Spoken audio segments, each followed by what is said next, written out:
Baik, Assalamualaikum warahmatullahi wabarakatuh. Halo semuanya, kembali lagi bersama saya, Rajasa Arya Widana. Pada kesempatan kali ini, kita akan sedikit membahas mengenai topik yang sangat penting dalam dunia audit, yaitu rencana audit dan program audit. Oke, jadi dalam video ini, kita akan sedikit mengajak Anda untuk memahami konsep, jenis, serta penerapan rencana dan program audit dengan cara yang sederhana namun lebih komprehensif. Mari kita mulai dan temukan bagaimana proses audit yang efektif itu dapat membantu untuk meningkatkan kualitas dan keandalan laporan keuangan dalam sebuah organisasi.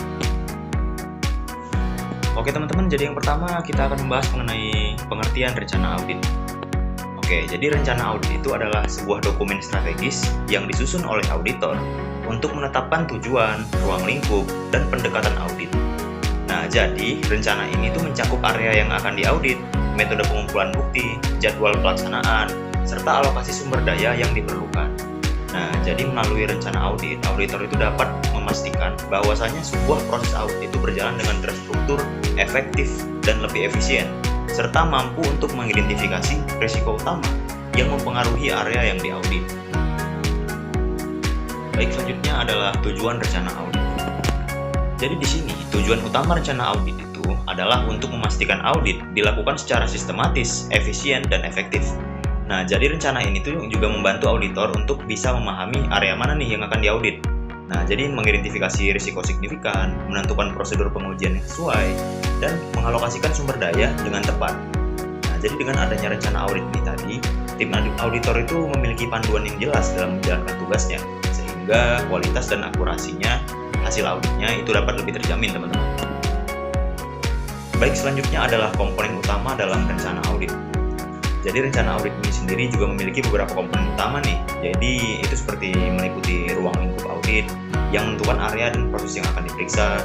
Nah, tujuan audit yang menjelaskan hasil yang ingin dicapai, pendekatan dan metodologi audit yang menggambarkan strategi pengumpulan bukti, dan jadwal waktu pelaksanaan audit yang terstruktur, nah, serta alokasi sumber daya termasuk tim audit, anggaran, dan peralatan yang diperlukan untuk menjalankan proses audit itu sendiri. Nah, baik, selanjutnya kita akan sedikit membahas mengenai pengertian program audit. Nah, jadi di dalam konteks ini, program audit itu adalah dokumen teknis yang merinci prosedur dan langkah-langkah yang harus dilakukan auditor dalam menjalankan audit. Nah, jadi program ini disusun berdasarkan rencana audit dan mencakup daftar pengujian yang harus dilakukan. Nah, jadi bukti audit yang harus dikumpulkan, serta metode analisis yang akan digunakan. Nah, jadi program audit itu memastikan setiap area yang diaudit itu dia mendapatkan perhatian yang cukup dan memungkinkan auditor untuk bekerja secara lebih sistematis. Baik, selanjutnya adalah jenis-jenis program audit. Nah, jadi seperti yang kita bahas tadi, program audit itu dapat dibagi menjadi dua jenis utama, teman-teman. Jadi ada program audit umum dan program audit khusus. Nah, jadi program audit umum ini tadi digunakan untuk audit reguler atau berulang, seperti halnya audit laporan keuangan tahunan nih. Nah, sedangkan program audit yang khusus itu lebih dirancang untuk audit dengan fokus yang tertentu, misalnya audit kepatuhan atau audit kinerja. Nah, jadi kedua-duanya ini tadi itu sangat membantu auditor dalam menyusun prosedur pengujian yang sesuai dengan tujuan audit. Oke, selanjutnya adalah proses penyusunan program audit. Penyusunan program audit itu dimulai dengan cara mengidentifikasi area dan proses yang akan diaudit. Selanjutnya, auditor menentukan risiko dan pengendalian yang relevan dalam area tersebut.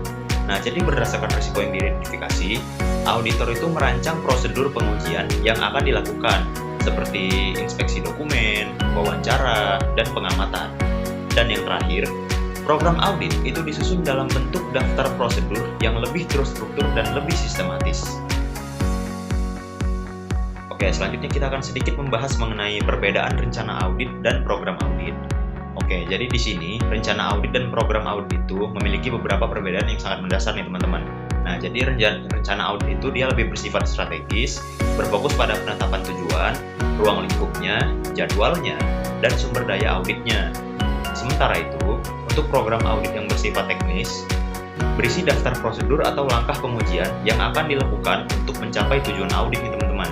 Nah, jadi rencana audit yang memberikan panduan umum nih tadi, sedangkan program audit memberikan panduan operasionalnya. Oke, selanjutnya adalah implementasi rencana dan program audit. Oke, jadi implementasi rencana dan program audit ini itu dapat dilakukan dengan cara mematuhi jadwal dan prosedur yang telah ditetapkan. Nah, jadi auditor ini tadi melaksanakan pengujian sesuai dengan program auditnya, mengumpulkan bukti auditnya, dan mencatat temuan. Nah, pengawasan ini tadi diperlukan untuk memastikan audit berjalan sesuai dengan rencana. Hasil pengujian dievaluasi secara berkala dan jika tidak ditemukan ketidaksesuaian atau tidak ditemukan sesuatu yang salah, auditor dapat langsung melakukan penyesuaian untuk menjaga keefektivitasan proses audit. Baik, selanjutnya adalah monitoring dan evaluasi. Monitoring dan evaluasi dalam audit itu adalah sebuah proses pengawasan terhadap pelaksanaan audit untuk memastikan kepatuhan terhadap rencana dan program audit.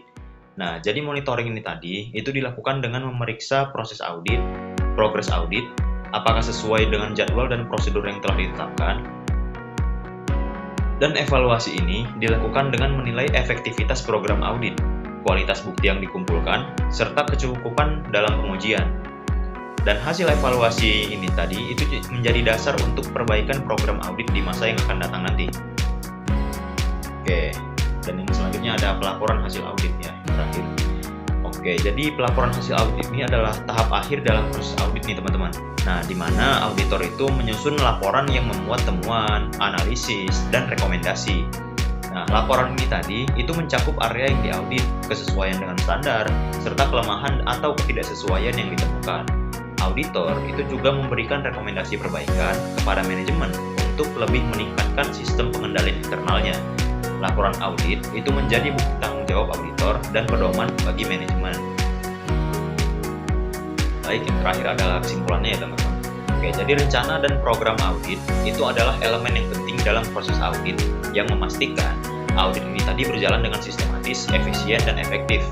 Nah, jadi dengan memahami konsep yang dijelaskan tadi, seperti konsep, komponen, jenis, dan prosesnya, auditor itu dapat melakukan pengujian secara tepat, meminimalkan risiko, serta memberikan rekomendasi perbaikan bagi manajemen untuk meningkatkan kinerja organisasinya. Oke, jadi demikian pembahasan mengenai rencana audit dan program audit. Semoga penjelasan ini memberikan pemahaman yang lebih jelas dan bisa membantu teman-teman semua dalam memahami bagaimana audit yang efektif direncanakan dan dijalankan. Teruslah belajar dan eksplorasi ilmu baru karena pengetahuan adalah kunci menuju kesuksesan. Terima kasih telah menyimak, sampai jumpa di materi berikutnya. Assalamualaikum warahmatullahi wabarakatuh.